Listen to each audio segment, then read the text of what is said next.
नमस्कार शेतकरी बंधू भगिनींनो, कृषी दर्शन या कार्यक्रमात आपलं सर्वांचं मनपूर्वक स्वागत। पावसाच्या पाण्यावरच खरीप पिके घेतली जातात आणि त्या खरीप पिकांमध्ये भारतातील बहुतांश शेती ही पावसाच्या पाण्यावरच अवलंबून असते। पावसाच्या पाण्यावर जोपासल्या जाणाऱ्या शेती व्यवसायातील खरीप हंगामांनाच आज विशेष महत्त्व आहे। खरीप पूर्व तयारी करताना कशी जमिनीची काळजी घ्यावी, कसे नियोजन करावे, शेतात काय बदल करावे याच विषयी आज आपण चर्चा करणार आहोत। आणि या संदर्भात आज योग्य आणि सविस्तर अशी माहिती देण्यासाठी कृषी विज्ञान केंद्र यवतमाळ येथील विषय विशेषज्ञ कृषी अभियांत्रिकी RT चव्हाण आपल्यासोबत आमंत्रित आहेत। नमस्कार सर, आपले कृषी दर्शन या कार्यक्रमात मनपूर्वक स्वागत। सर, खरीप पूर्व तयारी करताना शेतकऱ्यांना काय काय कामे करावी लागतात? भारताच्या बहुतांश भागामध्ये खरीप पूर्व तयारीला फार महत्त्व आहे। शाश्वत शेतीसाठी आणि जमिनीची सुपीकता टिकून ठेवण्यासाठी जमिनीचे मशागत हा फार महत्त्वाचा काम आहे। शेती हा व्यवसाय मुख्यत्वे 4 घटकांवर अवलंबून आहे: जमीन, भांडवल, मजूर आणि व्यवस्थापन। जितकं चांगलं व्यवस्थापन आपण खरीप हंगामापूर्वी करू तितकं चांगलं भरघोस उत्पादन आपल्याला शेतीमध्ये मिळेल। तर प्रामुख्याने बघता येईल की खरीप हंगामापूर्वी आपल्याला जमिनीची मशागत, ज्याला आपण खरीप पूर्व मशागत असं म्हणतो, दुसरं जल व मृदसंधारणाची जी कामे आहेत ती कशा प्रकारे करावी, आणि सगळ्यात महत्त्वाचं म्हणजे जी सिंचनाची व्यवस्था करतो, सिंचनाची जी सोय करतो आपण हंगामासाठी, त्या हंगामात आपण कुठल्या कुठल्या प्रकारच्या काळज्या घ्यायला पाहिजे आणि ते व्यवस्थापन कसं करायला पाहिजे, या 3 मुख्य बाबी त्याच्यामध्ये येतात। सर, जमिनीची मशागत म्हणजे काय आणि ती करताना शेतकऱ्यांना काय काय फायदे होत असतात? जमिनीची मशागत म्हणजे आपल्याला माहीतच आहे की नैसर्गिक साधन संपत्तीमध्ये जमीन, हवा, पाणी हे महत्त्वाचे विषय आहेत आणि जमीन हा त्यातला सगळ्यात अनन्यसाधारण महत्त्व याला प्राप्त झालेला आहे। तर जमिनीची मशागत करणे हे आपल्याला याच्यासाठी महत्त्वाचं आहे की या जमिनीमध्ये आपण आपल्या खरीप हंगामातील किंवा रब्बी हंगामातील पिकं घेणार आहोत आणि याची सुपीकता टिकून ठेवण्यासाठी, याच्या जमिनीचा जिवंतपणा ठेवण्यासाठी आपल्याला दरवर्षी किंवा जसं साध्य होईल पिकांची पीक, जमीन व हवामान याच्यावर आपण जमिनीची मशागत ठरवत असतो। तर जमिनीच्या मशागतीचे भरपूर असे फायदे आहेत। जसं सगळ्यात महत्त्वाचं म्हणजे की जेव्हा जमिनीची मशागत करतो तेव्हा जमिनीचा कडकपणा कमी करून त्याला भुसभुशीत करणे आणि पिकांच्या लागवडीसाठी तयार करणे म्हणजे जमिनीची मशागत होय। जमिनीच्या मशागतीचा सगळ्यात महत्त्वाचा जो फायदा असतो तो म्हणजे जी कडक झालेली जमीन आहे ती भुसभुशीत होते, त्यामुळे जो पडणारा पाऊस आहे तो योग्य प्रकारे त्या जमिनीमध्ये मुरतो, जमिनीमध्ये ओलावा टिकून राहतो। दुसरं सगळ्यात महत्त्वाचं आपल्याला जसं सांगता येईल, शास्त्रीयदृष्ट्या जमिनीला जेव्हा खरीप पूर्व हंगामात म्हणजे उन्हाळ्यात आपण त्याची मशागत करतो तेव्हा आपण त्याला उन्हामध्ये तापू देतो। हा फार महत्त्वाचा विषय आहे। याला आपण सोलर हिटिंग असं म्हणतो की ज्याच्यामध्ये जमीन सूर्यप्रकाशाला एक्सपोज झालेली असते, त्याच्यामध्ये जमीन उघडी पडलेली असते। वरचा थर आपण नांगराद्वारे किंवा इतर अवजारांद्वारे उलट करतो आणि ती खालची जमीन वरती येते। मग यामध्ये काय होतं की ज्या आतमध्ये ज्या बुरशीजन्य रोग आहेत, जे कीटकांचे कोश आहेत, हे उघडे पडतात आणि याच्यामुळे ते तिथे नष्ट होतात आणि ती एक खूप मोठी आपल्याला उपलब्धी याच्यातनं मिळते। जितकी चांगली मशागत आपल्या जमिनीची झाली तितकं पिकांना त्याची ग्रोथ व्हायसाठी म्हणजे त्याची पिकांना त्यांची वाढ व्हायसाठी त्याला मदत होते। त्याचे मुळं जमिनीमध्ये चांगले खोलवर जातात। हा एक त्याच्यातनं खूप मोठा फायदा। जितकी छान मशागत होईल तेवढं छान उत्पन्न आपल्याला मिळू शकतं। तण हा एक विषय खूप मोठा अडचणीचा आता शेतकऱ्यांसमोर आहे। जर आपण योग्य अशी जमिनीची मशागत केली तर त्या तणांचे बियाणे पण जमिनीमध्ये आतमध्ये खोलावर जातात आणि त्याला उगण्यासाठी मग फार ताकद लागते आणि ते तणांचा नाश पण आपल्याला मशागतीमध्ये होतो। सर, ही जमिनीची जी मशागत आपण करतो ती साधारणतः कुठल्या महिन्यात आपण करावी? जमिनीची मशागत कुठल्या महिन्यात करावी हा शेतकऱ्यांना सांगण्याचा विषय नाही आहे। शेतकरी आपल्याला माहित आहेत की एक शास्त्रज्ञ आहे आणि जमिनीची मशागत पारंपरिक पद्धतीने आपण जर बघितलं तर गुढीपाडव्याला आपण याची सुरुवात करायचो आणि मानाचे 5 तास करून आपण मशागतीला सुरुवात करायचो। पण आपल्याला माहीतच आहे की या आधुनिकतेच्या जगामध्ये शेती पण आता यांत्रिकीकरणाकडे फार वळलेली आहे आणि या यांत्रिकीकरणाचे काही फायदे पण आहेत आणि काही तोटे पण आहेत। तर शेतकरी कुठेतरी यांत्रिकीकरणामुळे थोडं आता त्याच्याकडे दुर्लक्ष करतोय की ते काम होतंय बा, अच्छा. वेळ लागत नाही, पण त्या वेळेस आपल्या हातातून ती वेळ निघून गेलेली असते म्हणजे ते महत्वाचं आहे. आणि ते महत्वाचं अगदी, आहे. अगदी. मी जसं तुम्हाला सांगितलं, शेतीमध्ये सगळ्यात महत्वाचं आहे म्हणजे नियोजन. बरोबर. नियोजन जर आपण योग्यरित्या केलं, जसं आपलं रब्बी किंवा खरीप हंगामातलं पीक निघालं त्यानंतर आपण आपल्या जमिनीच्या मशागतीची सुरुवात करायला पाहिजे.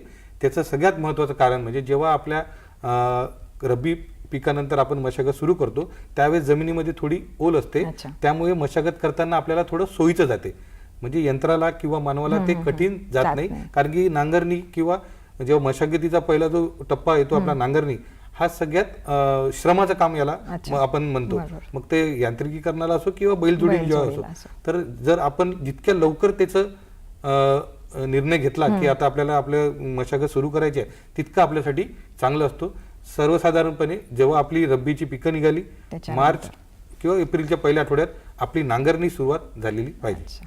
आणि खरीप पूर्व आपण जी तयारी करतो तर त्यात आपण ही जी मशागत करताना काय काळजी घेतली पाहिजे?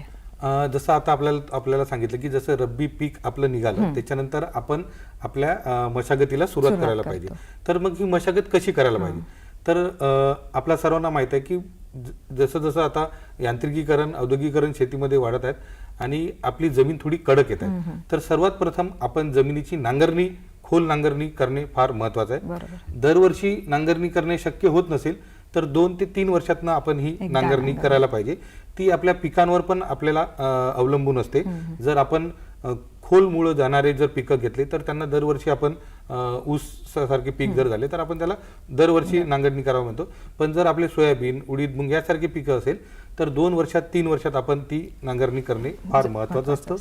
नांगरणी केल्यानंतर सगळ्यात मोठा फायदा जसं तुम्हाला सांगितलं की आपले जे ढेकळं फुटतात, जमीन उलटा पालत होते, खालची जी जमीन आहे ती वरते येते, त्यामुळे ती सूर्यप्रकाशामध्ये एक्सपोज होते आणि ती तापते.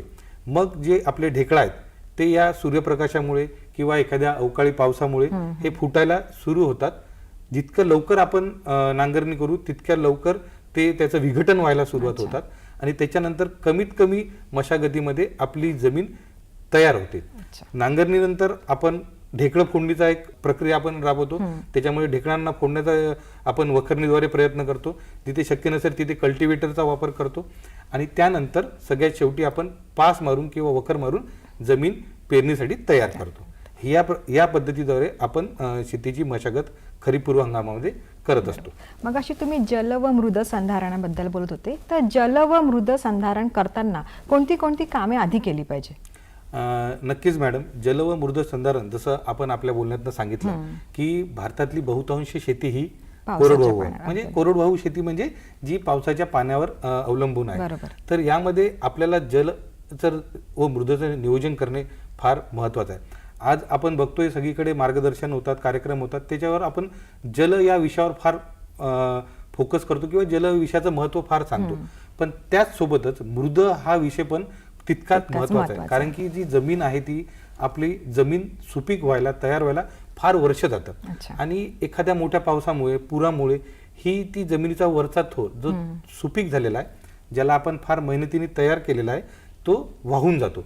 तर जल व मृद संधारणाची जी कामे आहेत ती खरीप पूर्व जर आपण आपल्या शेतामध्ये केली तर नक्कीच आपल्या जमिनीची सुपीकता आपल्याला चिरंतर टिकवता येईल. जल व मृद संधारण करताना काय खबरदारी किंवा काय काळजी शेतकऱ्यांनी घेतली पाहिजे? जल व मृद संधारण करत असताना प्रामुख्याने आपण काही कामांचा अवलंब करायला पाहिजे. जल व मृद संधारणाचा बेसिक प्रिन्सिपल किंवा मूळ आपण माथा तो पायथा त्याच्यामध्ये आपण काम करतो. त्याच्यात आपण 3 प्रकारे आपण त्याचं वर्गीकरण करू शकतो. सर्वात पहिले माथा म्हणजे डोंगराळ भागात आपण जे बंडिंग करतो, जे आपण चर खोदतो, ग्रेडेड बंद करतो, ते कामं आपण करायला पाहिजे. दुसरं महत्वाची कामं जल व मृद संधारणाची जी आपण क्षेत्रात करतो, म्हणजे आपल्या शेतामध्ये करतो, जी शेतकऱ्यांनी करायला पाहिजे.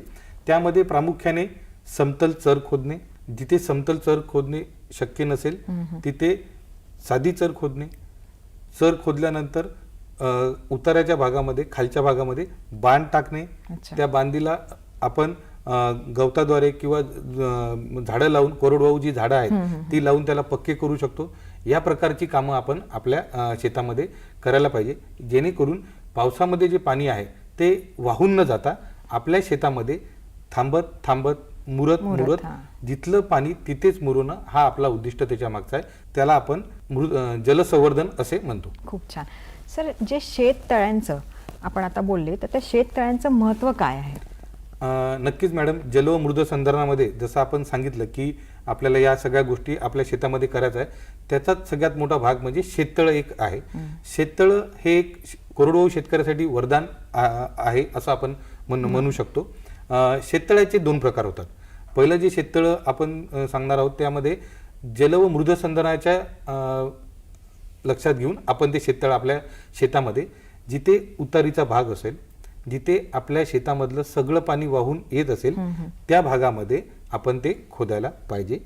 त्या शेततळ्याचा आकार हा 15 बाय 15 मीटर, 20 बाय 20 मीटर किंवा 25 बाय 25 मीटर, जशी आपल्या जो जागेची उपलब्धता आहे आणि जितकं क्षेत्रावरनं ते पाणी वाहून येणार आहे तसं आपण त्याचं नियोजन करायला पाहिजे. हा झाला पहिला. याच्यामध्ये आपलं उद्दिष्ट हे आहे की जे शेतामधलं पाणी वाहून जाणार आहे त्याच्यासोबत जी माती वाहून जाणार आहे ती माती आणि पाणी अडवणे आणि ती शेतामध्ये मुरवणे. त्या शेततळ्यामध्ये जेव्हा आपण ते पाणी साठवून ठेवू त्या पाण्याचा उपयोग आपण संरक्षित ओलितासाठी 1 किंवा 2 पाळी देण्यासाठी पण त्याचा उपयोग करू शकतो. दुसरा जो शेततळ्याचा प्रकार आहे त्याला आपण शेततळे म्हणण्यापेक्षा त्याला आपण स्टोरेज टँक असं म्हणतो. ज्याच्यामध्ये तो शेततळच असतो, म्हणजे जी निघालेली माती बाजूला बांधावर टाकायची आणि त्याचं अस्तरीकरण करायचं. अस्तरीकरण करायचं म्हणजे HDP जे प्लास्टिक शीट असतात 500 मायक्रॉनच्या, त्यांनी त्याच्यावर आच्छादन करायचं. म्हणजे जे पण पाणी आपल्याला पावसाळ्या या मुळे जमा झालेला आहे, विहिरी आपल्या तुडुंब भरलेल्या आहेत, बोरवेल आपले रिचार्ज झालेले आहेत, त्यावेळेस अतिरिक्त पाणी त्या तळ्यामध्ये आपण साठवून ठेवायचं आणि जेव्हा आपल्याला पाण्याची कमतरता येते उन्हाळ्यामध्ये त्यावेळेस ते पाणी आपण वापरायचं. तर हे 2 शेततळ्यांचे प्रकार आहेत. शेततळ्यांची निवड करत असताना आपल्या गरजेनुसार आपण शेततळे खोदायला पाहिजे. जसं जल व मृद संधारणासाठी जर आपल्याला शेततळ करायचं असेल तर ज्या भागामध्ये उतार आहे, ज्या भागामध्ये आपल्या शेतातलं सगळं पाणी वाहून येतं तिथे आपण ते शेततळ खोदायला पाहिजे. त्याला इनलेट म्हणजे पाणी येण्यासाठी जागा आणि तो भरल्यानंतर आउटलेट म्हणजे पाणी जाण्यासाठी जागा हे आपल्याला त्याला असणे आवश्यक आहे. सर, खूपच छान माहिती तुम्ही देत आहे. पण वेळ झाली एक अल्पशा विश्रांतीची. ब्रेक नंतर पुन्हा एकदा तुम्हा सर्वांचे मनापासून स्वागत. सर, आपण विश्रांतीच्या आधी शेततळ्यांबद्दल बोलत होतो. तर ही शेततळे जेव्हा आपण तयार करतो तेव्हा काय खबरदारी किंवा काय त्याची काळजी घेतली पाहिजे? नक्कीच मॅडम, आत्ताच जसं तुम्हाला सांगितलं की शेततळ्यांची निवड करत असताना ती शेततळ्याची निवड करत असताना आपल्या गरजेनुसार आपल्याला ती निवड करायची आहे. तसे शेततळ्याचे 2 प्रकार आपल्याला सांगितले की पहिला प्रकार ज्याच्यात आपण आपला हेतू हा जल व मृद संधारण करणं आहे, म्हणजे आपल्या शेतातील जे पाणी वाहून जाणार आहे त्याच्यासोबत जी माती वाहून जाणार आहे ती कुठेतरी आपल्याला थांबवायची आहे, त्या पाण्याचं आपल्याला संवर्धन करायचं आहे. तर ते शेततळं जेव्हा आपण खोदतोय ते शेततळं आपल्याला ज्या भागामध्ये आपल्या शेताचं सगळं पाणी वाहून जातं म्हणजे उताराकडील भाग, जी जमीन आपल्या फारशी उपयोगाची नाही त्या भागामध्ये आपल्याला ते शेततळ खोदावे लागेल. ती शेततळ खोदत असताना त्याला इनलेट आणि आउटलेट म्हणजे एक भाग पाणी येण्यासाठी आणि दुसरा भाग पाणी जाण्यासाठी आपल्याला त्याला खोदावं लागेल. आणि दुसरा जो प्रकार तुम्हाला शेततळ्याचा म्हटलं की ज्याला आपण स्टोरेज टँक असं म्हणतोय, ज्याच्यामध्ये आपण खरीप हंगामातील किंवा पावसाळ्यातील जे अतिरिक्त पाणी आहे ते त्या शेततळ्यामध्ये अस्तरीकरण करून त्याच्यात आपण स्टोअर करतोय. हा करत असताना जिथे उंचवटा आहे, जिथे पाणी साचत नाही त्या भागामध्ये हे शेततळ करायचं आहे, जेणेकरून आपण ग्रॅव्हिटेशनलनी ते पाणी आपल्या शेतामध्ये नेऊ शकतो आणि त्याचा वापर आपण करू शकतो. यांत्रिकीकरणामुळे जी जमिनीची मशागत आपण करतो त्याचे काही फायदे आणि तोटे आहेत का? नक्कीच मॅडम, फार महत्त्वाचा प्रश्न हा आहे की यांत्रिकीकरणामुळे शेतीमध्ये आता फार वापर होत चाललेला आहे. आपल्याला माहित आहे दिवसेंदिवस औद्योगिकरण वाढत चाललेलं आहे आणि तसंच शेतीमध्ये यांत्रिकीकरण वाढत चाललेलं आहे. मजुरांची संख्या कमी होत चाललेली आहे. श्रमाचे काम आता करण्याची कोणाची मानसिकता राहिलेली नाही, म्हणून यांत्रिकीकरणाशिवाय आपल्याला पर्याय नाही. पण माझं नेहमीच एक शेतकरी बांधवांना सांगणं असते की कुठलेही जे तंत्रज्ञान आपल्याला आपल्या सोयीसाठी उपलब्ध होते किंवा आपलं श्रम करायसाठी उपलब्ध होते त्याचा जर अतिरिक्त वापर आपण केला तर ते तितकंच नुकसानीचं असते. जसंच आपल्याला सांगितलं की आपण जितकं जास्त यांत्रिकी करू म्हणजे अनावश्यक यांत्रिकीकरणाचा वापर पण आपल्याला तोटा होऊ नुकसान होऊ शकतो. जास्त जमिनीची मशागत पण आपल्याला तोट्याची होऊ शकतो. त्यामुळे योग्य प्रकारच्या अवजारांची निवड करणे फार महत्त्वाचे आहे. अवजारांची निवड करत असताना आपल्याला गरजेनुसार ते अवजार निवडले पाहिजेत. मशागत करत असताना गरजेनुसार मशागत आपण करायला पाहिजे. त्याचं एक छोटंसं उदाहरण आपल्या सर्वांना माहीतच आहे की रोटावेटर हे एक चांगलं तंत्रज्ञान आता शेतकऱ्यांसाठी जमिनीची मशागतीसाठी उपलब्ध आहे. पण या मागच्या काळामध्ये आपण बघितलंय की हवामान बदल हा फार मोठा एक प्रश्न शेतकऱ्यांसमोर उपलब्ध आहे आणि पावसाचं स्वरूप हे पूर्णपणे बदललेलं आहे. तर यामध्ये होत हे आहे की पाऊस फार कमी वेळामध्ये जास्त पडतोय आणि जमिनीमध्ये मुरायला त्याला वेळ कमी मिळतोय. रोटावेटरचा विषय जसं तुम्हाला म्हटलं तर रोटावेटरमुळे काय होत आहे, रोटावेटरच्या अतिरिक्त वापरामुळे आपली जमीन थोडी कडक होत चाललेली आहे. म्हणजे जसं तुम्हाला म्हटलं की तंत्रज्ञानाचा जर जास्त आपण वापर केला तर आपली जमीन ही कडक होत जाईल. जितका जास्त आपण रोटावेटर वापरू तितका जास्त आपली जमीन कडक होत जाईल. त्यामुळे जमिनीमध्ये पाणी मुरण्याची जी क्षमता आहे ती कमी होत जाईल. आणि जे आपला हेतू आहे की आपण जमिनीची मशागत का बरं करतो, त्याचा मुख्य हेतू हा होता की आपल्या जमिनीमध्ये जे पावसाचं पडणारं पाणी आहे ते मुरायला पाहिजे. तर ते कुठेतरी होत नाही. त्यामुळे अवजारांची निवड करणे, योग्य असं मशागत करत असताना अवजारे वापरणे आणि कमीत कमी मशागत शेतीची करणे, गरजेपुरती मशागत करणे एवढं उद्दिष्ट ठेवून शेतकऱ्यांनी आपल्या शेतीची मशागत करायला पाहिजे. सर, जी आपण ही यंत्रणा वापरतो, यांत्रिकीकरण किंवा अजून काही उपकरणे वापरतो, ही शेतकऱ्यांना सोयीस्कर आहे का? म्हणजे खूप कमी याच्यात त्यांना भावात ती उपलब्ध करू शकता का? जसं आपल्याला सांगितलं की यांत्रिकीकरण हा आता अविभाज्य घटक झालेला आहे शेतीचा. मजुरांची संख्या ही दिवसेंदिवस कमी होत चाललेली आहे. तर आता बहुतांश शेतकरी हे यांत्रिकीकरणाकडे वळलेले आहेत आणि यांत्रिकीकरणासाठी बरेचसे यंत्र हे आता बाजारामध्ये उपलब्ध आहेत. तर हे यंत्र घेत असताना जसं आपण आता विचारलं की हे उपलब्ध होतात का, तर हे यंत्र घेत असताना बाजारामध्ये हे उपलब्ध आहेत आणि याला महाराष्ट्र शासनाचा कृषी विभाग याच्यातर्फे बरेचशा सबसिडी आहेत. पण याला आपल्याला कृषी विभागाला रीतसर अर्ज करून त्या आपल्याला अनुदानावर उपलब्ध होतील. ही खरीप पिकं घेताना जेव्हा आपण काही मातीचं परीक्षण करणं हा महत्त्वाचा विषय आहे का, आणि ते कसे करावे? व्यवस्थापनावर आज आपण बोलतोय आणि हा सगळ्यात महत्त्वाचा प्रश्न आपण आत्ताच विचारला की माती परीक्षण कधी करावे आणि कसे करावे. तर शेतकरी बंधूंनो, ज्यावेळेस आपला हंगाम संपला, रब्बी हंगाम आपला जेव्हा संपतो त्यावेळेस आपण जेव्हा आपले पिकं शेतातनं काढून घेतो त्याची ताबडतोब आपण मातीचा नमुना आपल्या शेतामध्ये घ्यायला पाहिजे.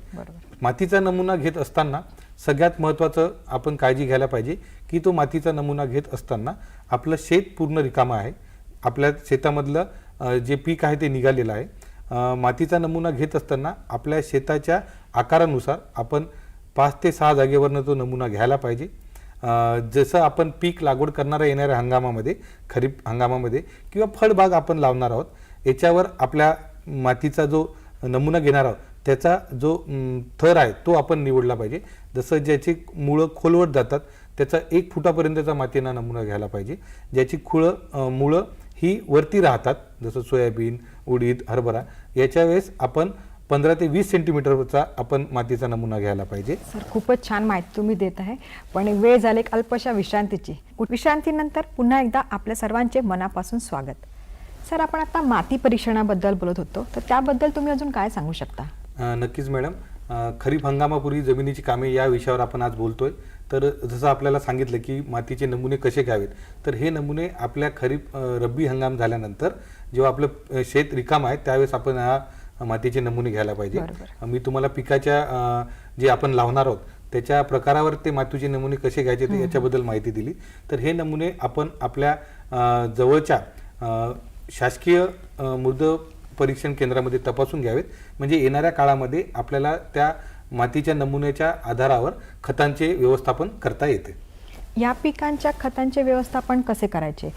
सेंद्रिय आणि रासायनिक हे दोन्ही सोबत वापरले जातात का?